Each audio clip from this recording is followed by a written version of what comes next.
사랑하는 여러분, 우리가 믿고 섬기는 하나님은 참 좋으신 하나님이심을 믿으십니까? 하나님은 언제나 사랑이시고 긍휼이십니다. 그 사랑과 긍휼로 우리를 결코 포기하지 않으십니다. 주님은 우리가 때때로 잘못할 때는 우리를 바로잡아 주시려고 꾸짖기도 하시고 또 사랑의 매를 대기도 하셔서 결국엔 다시 주님께로 돌아와서 주님이 예비하신 풍성한 은혜 가운데 거할 수 있도록 해주시는 좋으신 하나님이십니다. 성경을 보면 하나님께서 이스라엘 백성을 택하셨고 완고한 그들에게 끝까지 놀라운 은혜와 사랑을 베풀어 주신 것을 보게 됩니다. 그리고 예수님이 이 땅에 오신 이후에는 예수님을 믿는 모든 사람에게 하나님께서 영생의 복을 주십니다. 믿음으로 거저받게 되는 이 은혜를 여러분 우리가 무엇으로 갚을 수 있겠습니까? 근데 인간이 얼마나 교만한지요. 구약 말씀에 보면 이스라엘 백성이 하나님의 은혜를 받고 또 받아도 돌아서서 죄짓고 돌아서서 또 불의하고 불순종하고 방탕한 삶을 살았다는 사실이에요. 이스라엘의 첫 번째 왕이 사울이고 두 번째 왕이 다윗이고 세 번째 왕이 솔로몬 왕인데요. 솔로몬 다음 시대에 르호보암 왕 때에 결국 나라가 남과 북으로 반쪽으로 쪼개지는 불행을 겪게 됩니다. 북쪽은 수도를 사마리아라고 해서 이스라엘이라고 불렀고요. 남쪽은 수도를 예루살렘으로 해서 유다라고 부를 수밖에 없게 돼버렸어요. 그럼에도 이스라엘 백성들이 깨닫지를 못했습니다. 남북으로 분열된 그때부터 북왕국 이스라엘은 모든 왕들과 모든 백성들이 우상 숭배를 시작했어요. 그래서 하나님께서 그들에게 선지자들을 보내셔서 경고하고 또 경고하고 또 경고하셨지만 그럼에도 그들은 듣지 않았고 쉽게 돌아오지 않았습니다. 계속해서 불순종했고 죄를 짓고 불의한 삶을 살았다고 하는 사실이에요. 역대하서 24장 19절에 그러나 여호와께서 그들에게 선지자를 보내사 다시 여호와에게로 돌아오게 하려 하심에 선지자들이 그들에게 경고하였으나 듣지 아니하더라. 그때 하나님께서 오늘 본문 말씀에 나오는 호세아 선지자를 통해서 저들에게 다시금 강력한 회개 메시지를 전하신 거예요. 호세아 선지자는 자신의 실제 삶을 통해서 하나님의 메시지를 전달했던 그런 선지자였습니다. 하나님께서 호세아 선지자에게 고멜이라고 하는 음탕하고 타락한 여인을 택해서 아내로 삼도록 명령하셨어요. 여러분 우리가 볼 때는 도무지 받아들이기 힘들 그런 명령이죠. 그런데 호세아는 하나님 말씀에 순종해서 그 여인을 아내로 맞이합니다. 그렇다면 하나님께서 호세아에게 이렇게 명하신 이유는 뭘까요? 하나님은 호세아를 통해서 패역한 이스라엘과 하나님의 관계를 비유적으로 설명하시고자 하신 거예요. 백성들이 얼마나 영적으로 타락해 있고 얼마나 하나님으로부터 멀어져 있고 하나님의 마음을 아프게 하고 있는지를 호세아의 삶을 통해서 알게 하시려는 것이었습니다. 호세아를 통해서 보여주신 메시지는 그 어떤 메시지보다 강력한 메시지였던 거예요. 근데 저는 요즘 이 시대를 보면서 마음이 참 많이 아픕니다. 기도하다 보면 때때로 마음이 아파서 통곡이 나올 때가 많고 더 나아가서 두려움이 느껴지기도 합니다. 왜냐하면 지금 이 시대 사람들의 불순종과 타락과 완악함이 호세아가 살던 그 시대보다 더하면 더했지 결코 덜하지가 않다는 사실 때문이에요. 정치, 경제, 사회문화, 가정, 교회 등등 모든 부분에서 회복이 어렵겠다 싶을 만큼 빠른 속도로 무너지고 있습니다.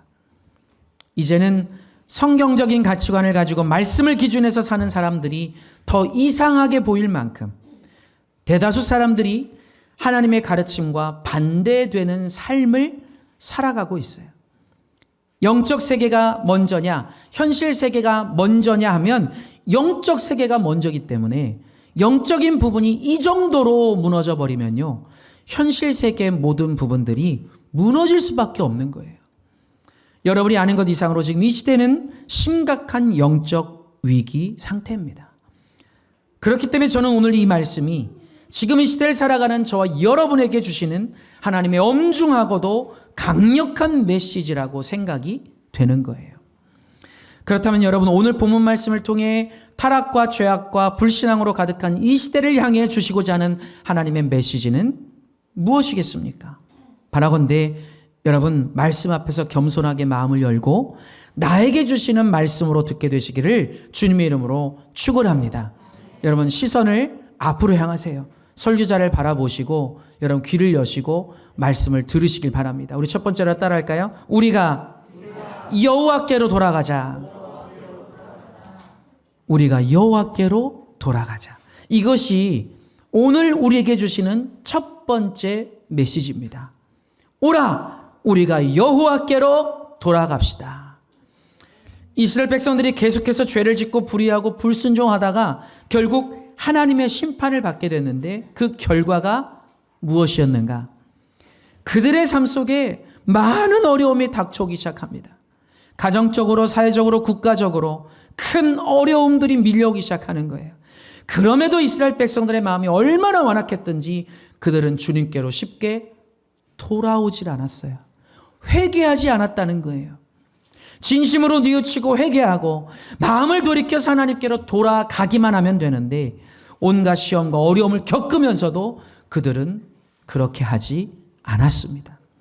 두려움과 절망과 아픔에 빠져 울부짖으면서도 그들은 마음을 돌이키지를 않았다는 거예요.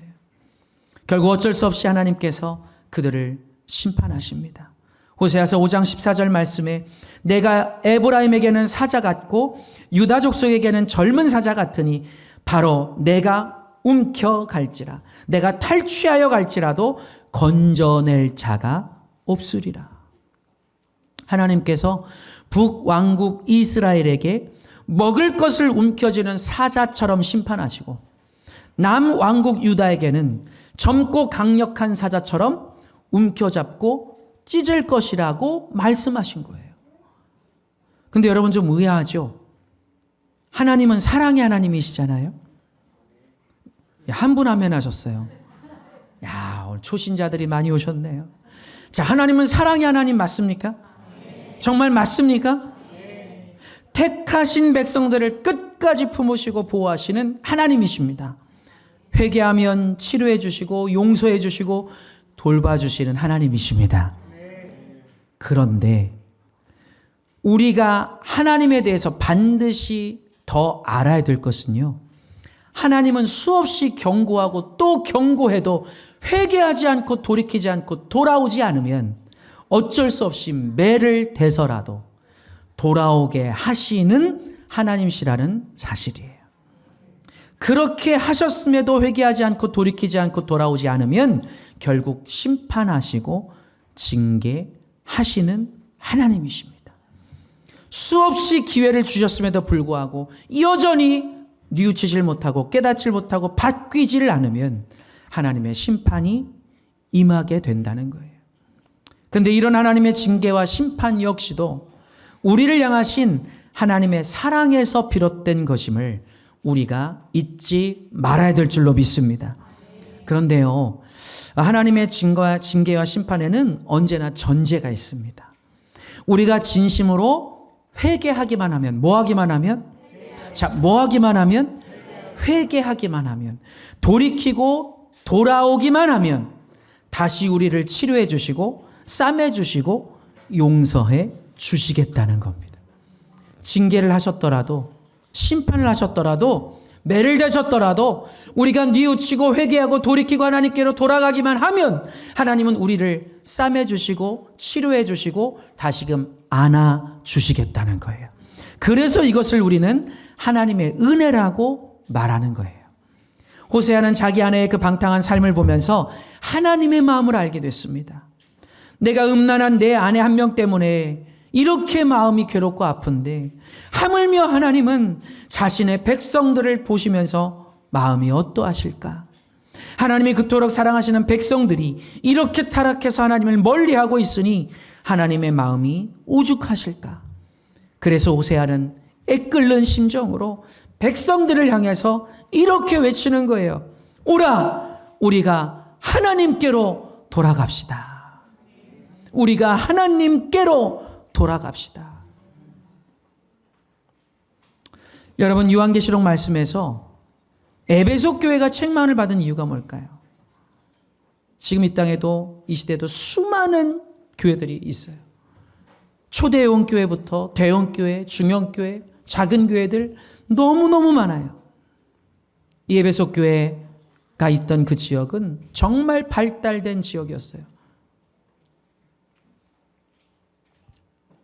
근데 그 에베소 교회는 예수님으로부터 책망을 받았습니다. 이유가 뭘까요? 요한계시록 2장 4절 말씀을 보니까 그러나 너를 책망할 것이 있나니 너의 처음 사랑을 버렸느니라. 버렸느니라. 사람들이 처음엔 하나님을 잘 섬기는 것 같고 깊이 하나님을 사랑하는 것 같았는데 변질돼 버린 거예요. 순수한 첫사랑의 감격과 감사를 잃어버리고 하나님에게서 멀어진 것입니다. 그래서 성령께서 그들을 책망하셨어요. 그리고 계시록 2장 5절에서 이렇게 선언하십니다. 여러분 잘 들으십시오. 여러분 앞을 보세요. 땅을 보지 마시고 앞에를 좀 보십시오. 2장 5절 말씀에 이렇게 말씀하세요. 어디서 떨어졌는지를 생각하고 회개하여 처음 행위를 가지라. 만일 그리하지 아니하고 회개하지 아니하면 내가 너에게 가서 너의 촛대를 그 자리에서 옮기리라. 아멘.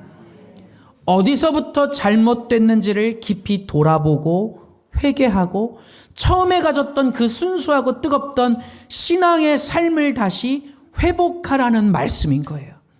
그리하지 아니하면 하나님의 임재와 은혜와 영광과 축복을 멈추시겠다고 하는 경고의 말씀인 겁니다.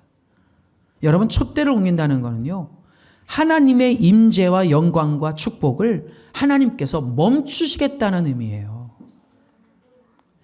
사랑하는 여러분, 우리도 예수님 처음 믿었을 때는 그 은혜를 깨닫고 눈물 콧물 쏟으면서 감사가 넘치던 때가 있지 않았습니까? 주님을 향해서 마음이 뜨겁고 순수했던 때가 있지 않았습니까? 누가 시키지 않아도 교회 모이기를 힘썼고요. 335 모이면 은혜 받은 얘기, 간증하는 얘기, 하나님에 대한 얘기, 말씀에 대한 얘기를 나누느라고 밤을 샜던 그런 때가 있었어요. 근데 시간이 지나면서 점점 감격과 감동과 감사가 메말라 버리고 눈물이 메말라 버렸습니다. 오랫동안 신앙생활, 교회생활을 경험하면서 오히려 많이 안다고 생각하는 교만이 커집니다. 그러면서 기쁨과 만족도 사라지는 거예요. 그래서 주님은 우리에게도 말씀하십니다. 네가 어디서부터 잘못됐는지를 살펴보고 다시 내게로 돌아오라. 다시 돌아오라. 순수하고 뜨겁게 주님의 은혜에 감격하고 은혜 받던 그때 그 모습으로 돌아오라고 말씀하고 있는 거예요. 돌아오라고. 그 마음을 회복하라고 말씀하고 있는 거예요. 형식적으로 적당히 하지 말고 마음을 찢으며 회개하고 돌아오라고 주님이 우리에게 말씀하고 계신다는 거예요. 이스라엘 백성들은요, 하나님 앞에서 형식적으로 회개했습니다. 정작 돌이켜야 될 마음은 돌이키지 않고 형식적으로 옷만 찢는 회개를 했습니다. 불신앙, 불순종, 교만, 타락, 하나님께서 싫어하시는 것들을 버리지 않으면서 겉으로만 회개하는 척을 했다는 거예요. 그래서 요엘 선지자가 이렇게 말합니다. 요엘서 2장 13절에 너희는 옷을 찢지 말고 마음을 찢어라. 할렐루야. 무슨 뜻입니까? 하나님 앞에서 눈 가리고 앙화하는 식으로 흉내만 내지 말고 진심으로 회개하고 돌아오라는 말씀인 거예요. 진심으로 회개하라는 거예요. 따라합시다. 진심으로 회개하라. 여러분, 우리가 회개를 생각하면요, 참 안타까운 게 뭐냐면, 내가 누구 등쳐먹은 게 있었나? 내가 누구 돈을 떼먹었던 게 있었나? 내가 누구 사기친 게 있었나? 내가 누구를 가서 막 신체적으로 폭력을 해갈 적이 있었나? 누구를 막 얼만큼 막 욕하고 막 비방하고 많이 아프게 한 적이 있었나? 정말 우리가 회개를 생각할 때 잘못하는 게 뭐냐면 눈에 보이는 큰 죄악과 잘못만을 기준해서 생각하는 거예요. 근데 여러분, 우리가 회개해야 되는 첫 번째는 뭔지 아십니까? 오늘 아까 말씀드린 이 말씀처럼 내가 첫사랑을 가지고 정말 한결같게 뜨겁게 하나님을 사랑하고 날마다 주의 말씀을 갈망하고 기도하는 삶을 살아내지 못했던 거. 이웃을 내 몸처럼 사랑하지 못했던 거. 내가 속한 교회를 주님의 몸으로 여기고 사랑하지 못했던 거. 주님을 간절히 찾고 구하지 않았던 거. 신앙생활에 열심을 내지 않았던 거. 하나님을 내 목숨보다 더 사랑하지 않았던 거. 여러분, 우리가 회개해야 되는 첫 번째는 이런 것이에요. 우리 중에 저를 포함해서 회개하지 않아도 될 사람은 단 한 사람도 없습니다. 근데 우리는 자꾸만 회개하라고 그러면 내가 무슨 큰 죄를 진 게 있었던가 이것만 생각하는 거예요. 그러니까 회개가 안 나와요. 내가 뭘 그렇게 살면서 잘못했길래 자꾸 회개하라고 그러지? 사랑하는 여러분, 회개란 무엇입니까? 방향을 완전히 바꾸는 거예요. 종교개혁자 칼뱅은 이렇게 말했어요. 회개는 우리가 하나님께로 돌아서는 것입니다. 그러면서 회개를 세 가지로 나눠서 설명했습니다. 첫째, 회개란 하나님께로 삶의 방향을 바꾸는 것이다. 둘째, 회개란 하나님을 두렵고 떨리는 마음으로 경외하는 것이다. 세 번째로, 회개란 육신의 정욕을 죽이고 영을 살리는 것이다. 할렐루야. 여러분, 인간은 사실 연약하잖아요. 연약하기 때문에 실수할 수 있습니다. 연약하기 때문에 죄 지을 수 있습니다. 때때로 잘못된 길을 선택할 수 있습니다. 그런데 중요한 것은요, 잘못을 빨리 깨닫고 인정하고 회개하고 돌이키는 것이에요. 하나님은 이것을 가장 중요하게 보신다는 것입니다. 우리에게는 회개에 대한 좋은 예시가 되는 두 제자가 있죠. 한 사람은 가룟 유다고 또 한 사람은 베드로입니다. 이 두 사람은 공통점이 있는데 둘 다 예수님을 뭐 했던 사람이죠? 배신했던 사람이에요. 예수님을 버리고 떠났던 사람이에요. 근데 그 이후에 이 두 사람의 인생의 결과는 분명하게 달랐습니다.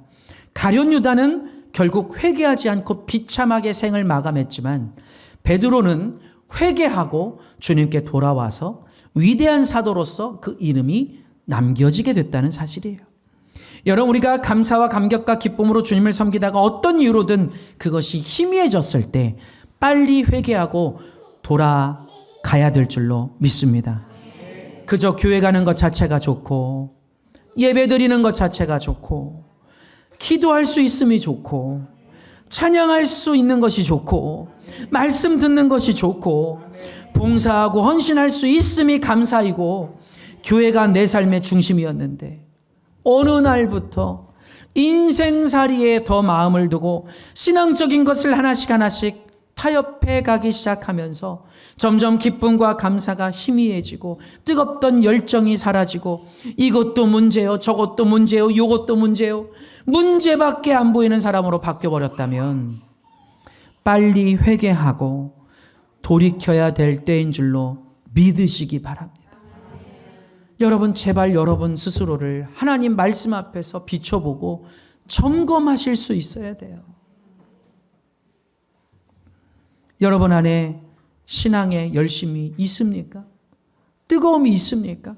그게 그다지 느껴지질 않는다면 죄송하지만 여러분, 우리는 회개하고 하나님께로 돌아가야 합니다. 꿈 있는 교회 집사, 권사, 장로, 직분자님들, 하나님께서 교회를 통해 여러분에게 직분을 주신 것은 어떤 이유일까요? 세상 나가서 자랑하라는 겁니까?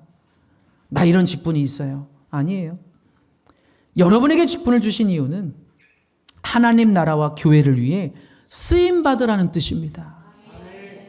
어떤 이유로든 요즘 여러분 마음에 예배에 대한 열심이 사라지고 기도와 말씀에 대한 간절함이 사라지고 쓰임 받음에 대한 감사와 열정이 사라진 게 느껴지신다면 더 이상 여러분 주님 앞에서 핑계를 대지 마시고 미루지 마시고 빨리 회개하고 회복하기를 주님의 이름으로 축복합니다. 사랑하는 여러분, 우리가 하나님께로 돌아가야 됩니다. 다른 것을 향하고 있던 우리 시선과 마음의 방향을 바꿔서 하나님께로 다시 온 마음을 향해야 된다는 거예요. 여호와께로 돌아가자란 말은 온 마음을 다해 진심으로 회개하고 내 마음과 생각과 중심을 다시금 하나님께 맞추자는 의미입니다. 우리가 인생을 살면서 잘못하는 것보다 더 큰 문제는 돌이키지를 않는 거예요. 제가 우리 자녀들 저도 양육하고 키우고 있지만 여러분들 자녀를 키우시잖아요. 키우셨잖아요. 언제 부모가 자녀에게 크게 결정적으로 화가 납니까? 자녀가 실수할 수 있죠. 잘못할 수 있어요. 부모를 속일 때도 있을 수 있습니다. 근데 중요한 건 뭡니까? 자녀가 그것을 인정하고 깨닫고 돌이키고 부모 앞에서 잘못을 사과할 때 부모는 안아줄 수 있게 되는 거예요. 근데 끝까지 자신의 잘못을 뉘우치지 않는다면 부모는 어쩔 수 없이 그 자녀에게 매를 댈 수밖에 없어요. 여러분, 우리의 신앙이 잘하고 있는 것 같지만 말씀 앞에 내 믿음을 비춰봤을 때 우리 수요 만나 예배를 통해서 정말 많은 우리가 믿음에 대한 이야기를 말씀을 나누고 있지 않습니까? 여러분, 내 믿음이 대단한 것 같아도요, 성경 말씀에 비춰볼 때마다 느끼는 게 뭡니까? 내 믿음이 아무것도 아니라는 사실이에요. 보잘것없는 믿음이라는 거예요. 자랑할 게 없다는 거예요. 너무나 불완전하고 너무나 미약한 믿음을 가지고 우리는 하나님 앞에 믿음 있는 척하고 살아간다는 것이죠. 사랑하는 여러분, 부탁드려요. 언젠가 우리는 하나님의 심판대 앞에 서야 됩니다. 그때 하나님 우리의 인생을 다 계수하실 거예요. 어떤 믿음으로 살아왔느냐, 어떻게 너희가 사랑하며 살았고, 어떻게 교회를 위해 충성했고, 어떻게 하나님 나라를 위해 열정을 다하며 살아왔느냐, 하나님이 이것을 보신다는 사실이에요. 여러분, 그때 하나님께 책망을 들으면 끝나버립니다. 더 이상 돌이킬 기회가 없는 거예요. 여러분, 할 수 있을 때 회개해야 되고 할 수 있을 때 믿음을 키우셔야 되는 거예요. 대형교회 제가 수십 년을 정말 다녔는데 너무 마음이 아픈 이유가 뭐냐, 대형교회가 지금도 많은 일을 합니다. 선한 일들을 해주는 교회가 많습니다. 너무 감사하고 고마울 일이에요. 그런데 안타까운 건 뭐냐면 대형교회 속해 있는 수많은 다수가 어떤 생각으로 교회를 다니냐면 그냥 묻혀있자는 생각인 거예요. 열정도 없어요. 간절함도 없어요. 뜨거움도 없어요. 사모함도 없어요. 감격도 별로 없어요. 그냥 그렇게 묻혀있는 거예요. 하나님이 그걸 모르실까요? 하나님이 그걸 못 보고 계실까요? 여러분, 우리 교회 그렇게 신앙생활해서는 안 됩니다. 할렐루야? 아멘이세요? 정말 여러분 주님이 주신 구원의 은혜가 정말 와 닿는다면 사랑하는 여러분, 오늘부터의 삶은 하나님을 향한 뜨거운 열정으로 살아내는 삶이 되어야 된다는 거예요. 여러분, 우리가 하나님께로 돌아가야 됩니다. 돌아가야 됩니다. 어느 순간부터 내 안에 자리 잡은 신앙적인 게으름과 나태함, 불순종, 교만, 믿음 없음, 세속주의, 인본주의, 죄악을 그냥 내버려 두면 점점 우리는 익숙해지기 마련이에요. 우리 교회는 그래도 봉사를 참 여러분들 잘하고 계시는 그런 성도들이신데 여러분 교회에서 봉사하고 헌신하는 거 아끼지 마십시오. 하나님이 다 지켜보고 계세요. 여러분, 우리 안에 있는 좋지 못한 것을 놔두면 우리는 그것에 익숙해져 버립니다. 한마디로 신앙의 양심이 마비가 되어버리는 거예요. 따라합시다. 신앙의 양심이 마비됩니다. 그런데요, 이렇게 되면 문제가 심각해집니다. 누가 진심으로 얘기해주고 조언을 해줘도, 누가 따끔하게 꾸짖음을 해줘도 받아들이지 못합니다. 하나님이 주시는 말씀도 하나님의 음성도 마음에 들어오지 않습니다. 그러면 내 안에 무엇이 잘못이고 문제인지를 깨달을 수가 없는 거예요.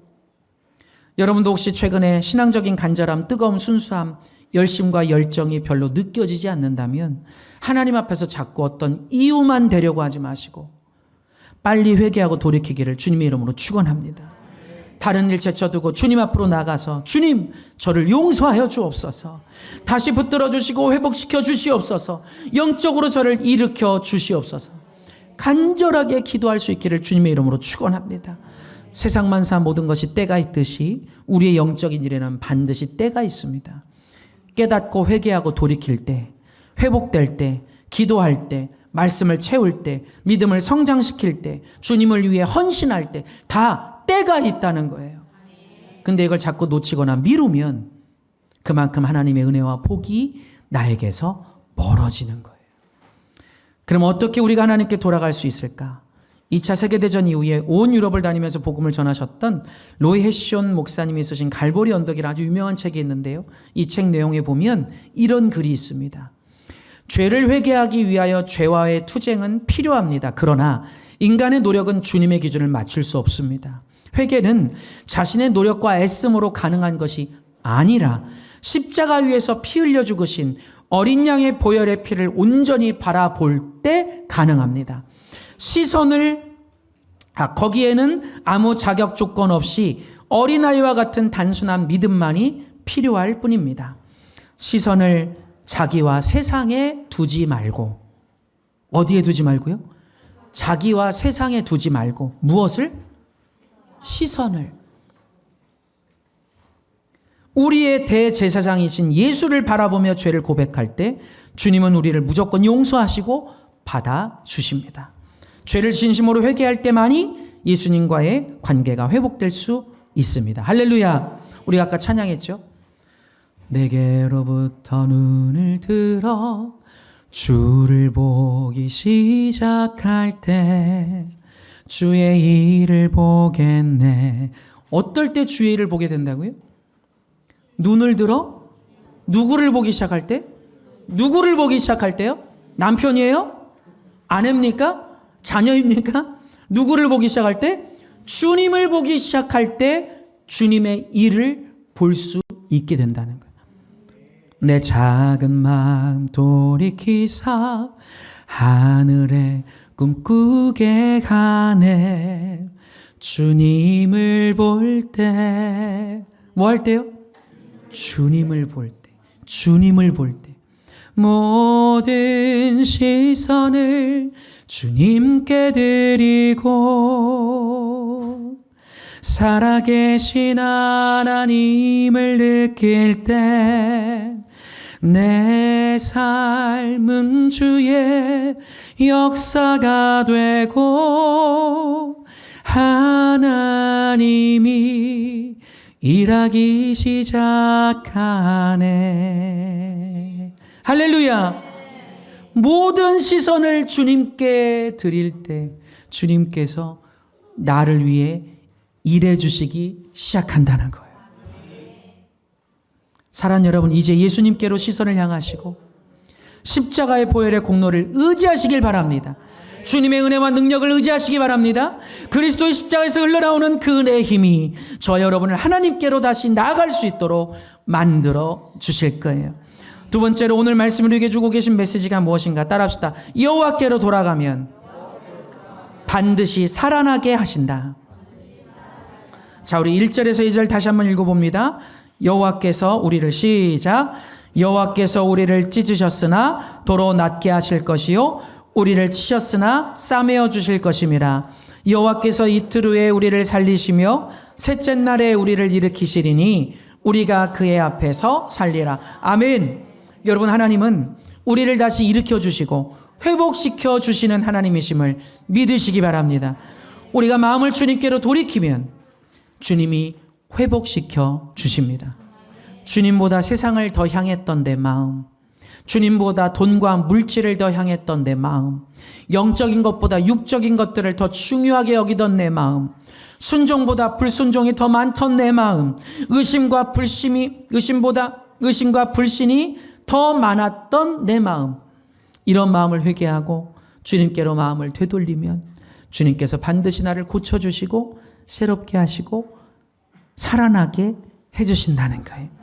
여러분, 하나님께서 해결하지 못하실 문제가 없습니다. 회개하고 주님 앞에 믿음을 갖고 나가면 마음의 병을 치료해 주시고, 믿으십니까? 육신의 병을 치료해 주시고, 믿으십니까? 환경의 문제와 한계를 해결해 주시고, 가정을 다시 세워주시고, 하나님의 은혜와 복을 이어가도록 만들어 주십니다.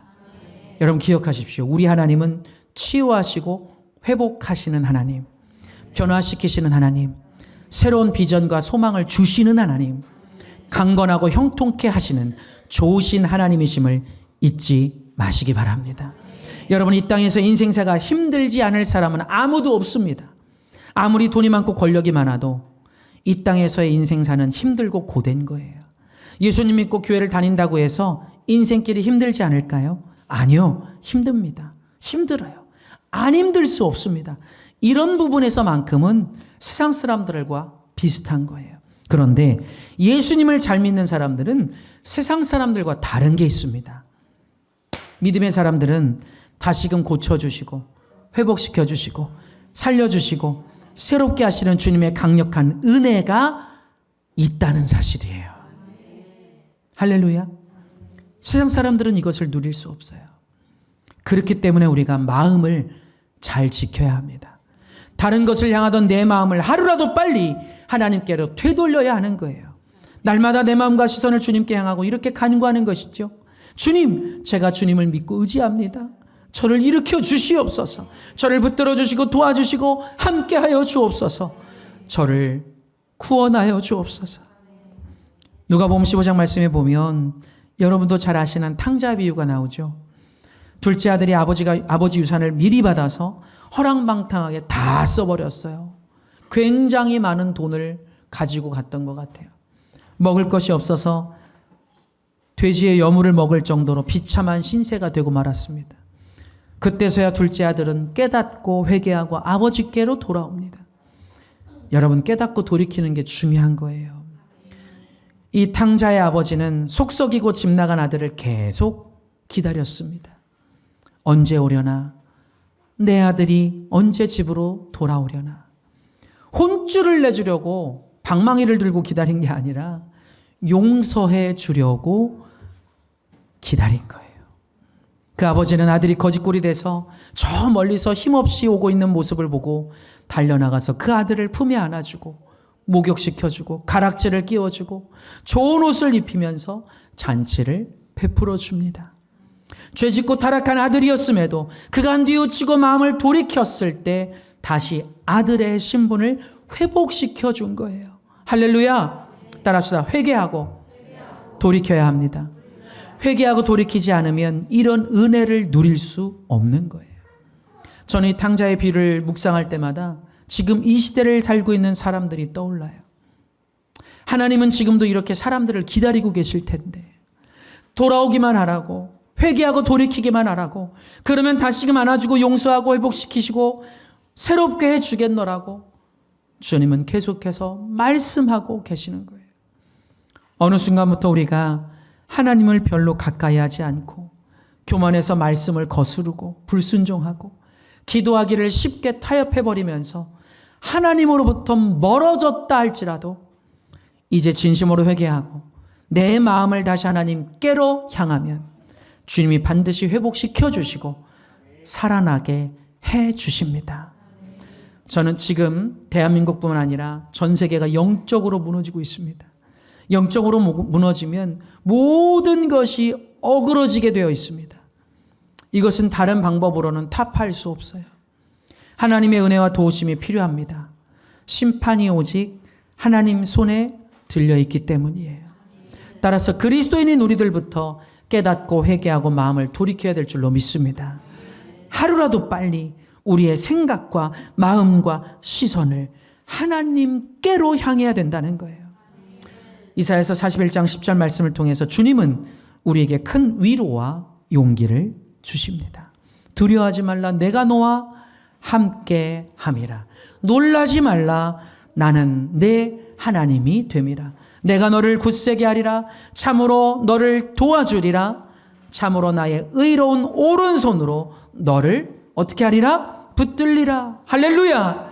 우리가 어떤 어려운 상황 속에 있을지라도, 우리가 주님께 마음을 향하고 주님을 찾고 의지하면 주님이 붙들어 주시고 도와주시고 해결해 주시고 구원해 주시겠다고 하는 약속의 말씀인 거예요.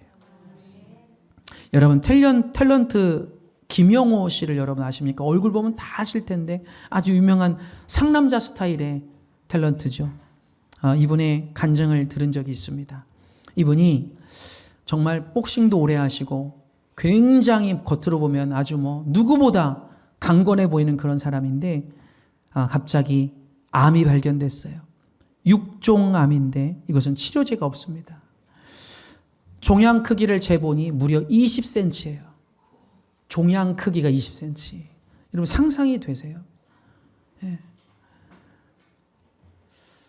정말 이분이 순식간에 하루아침에 절망과 두려움 앞에 놓여버린 거예요. 이분이 젊을 때는 스님이 될까도 생각을 했었대요. 네, 그랬던 사람인데 자기가 죽음 앞에 그 두려움 앞에 딱 서게 됐을 때 신기하게 부처가 아니라 하나님을 찾게 되더래요. 그래서 하나님께 기도를 하게 됐답니다. 뭔지도 모르는데 어떻게 기도해야 되는지도 모르는데 이렇게 기도했대요. 어쨌든 저쨌든 저를 살게만 해주시면 제가 예수님 믿고 교회 다니겠습니다. 그랬는데 진짜로 예수님이 나타나시더래요. 전혀 예수님을 몰랐던 사람인데 예수님이 나타나신 거예요. 그래서 그에게 그의 손에 십자가를 전해주시더랍니다. 그리고 나서도 몇 번을 더 예수님이 나타나셨대요. 아까 말씀드렸죠? 스님이 되려고 했던 사람, 이 사람이 예수님을 들은 적이 있겠어요? 안 적이 있겠어요? 근데 예수님을 실제로 만난 거예요. 근데 그러고 나서 이 사람이 기대를 했대요. 야, 이제 악성 종양도 아니고 암도 가짜로 판명이 나겠지. 그런데 봤는데 검사를 하고 하는데 전혀 달라지는 건 없더랍니다. 그래서 이분이 또 자기도 모르게 예수님을 원망했대요. 아니 나타나시면 뭐예요? 고쳐주지도 않고 이래가면서 원망을 했는데 검사를 다시 잘 해보니까 모든 의사들이 이 정도면 100% 전이가 됐다고 얘기를 했답니다. 그런데 전이 된 곳이 한 군데도 없더래요. 그래서 그 종양을 드러내고 치료를 받기 시작한 거예요. 그래서 이분이 남자잖아요. 남자, 상남자. 그래서 자기가 한 말은 지켜야겠다 그래서 그 말을 책임지려고 교회를 다닌답니다. 네. 아직도 뭐가 뭔지 모르지만 교회를 열심히 다닌대요. 또 하나의 예화를 여러분과 좀 나누고 싶어요. 여러분 패션 오브 크라이스트라는 영화를 보신 분들이 아주 많을 겁니다. 저는 그 영화를 보고 정말 대성통곡하고 펑펑 울었던 기억이 있는데 그 영화에서 예수님을 대신해서 십자가를 지고 가는 바라바의 역할을 맡았던 이탈리아 배우가 있습니다. 근데 그는 그 영화에 출연하기 전까지 티베트 불교 신자였어요. 티베트 불교 신자. 네. 원래는 베드로 역할을 하고 싶었다는데 감독인 멜 깁슨이 바라바 역할을 맡긴 겁니다. 그런데 감독이 그에게 촬영 전에 한 가지의 요구를 했대요. 십자가를 지고 가는 예수님을 만나는 장면을 촬영하기 전까지는 절대로 예수님 역할을 하는 배우를 직접 쳐다보지 마라. 이게 그에게 유일하게 주문했던 내용이랍니다. 절대 예수님을 쳐다보지 말라고. 그리고 나서 그 장면을 촬영하기 시작했대요.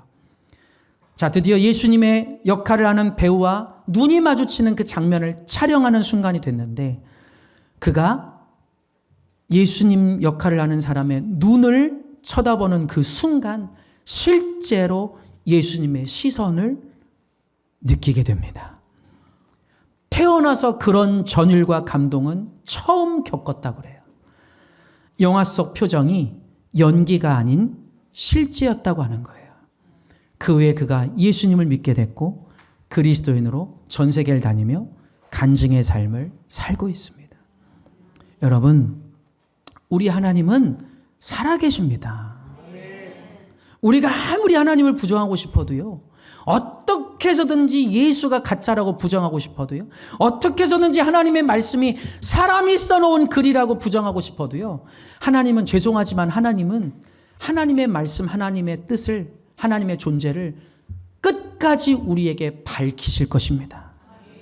하나님은 살아 계시기 때문이에요. 여러분 기억하십시오. 내가 도저히 불가능하다고 생각되는 그때가 바로 하나님의 역사가 시작되는 때입니다.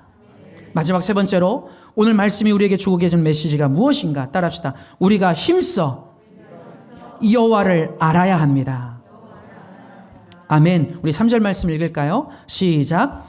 그러므로 우리가 여호와를 알자. 힘써 여호와를 알자.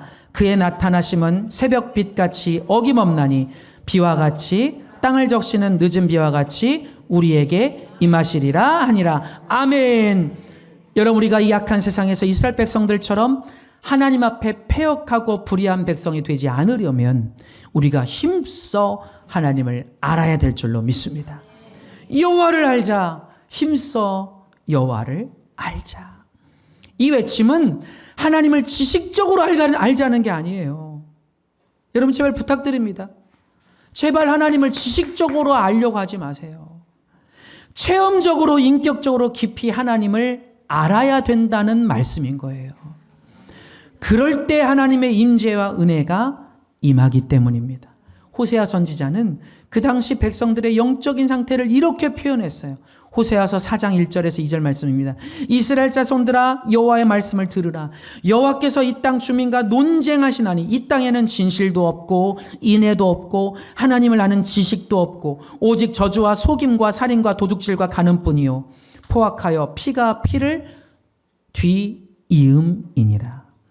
사람들의 마음속에 하나님을 향한 사랑이 사라졌다는 거죠. 하나님을 향한 믿음의 근본이 다 흔들려 버린 거예요.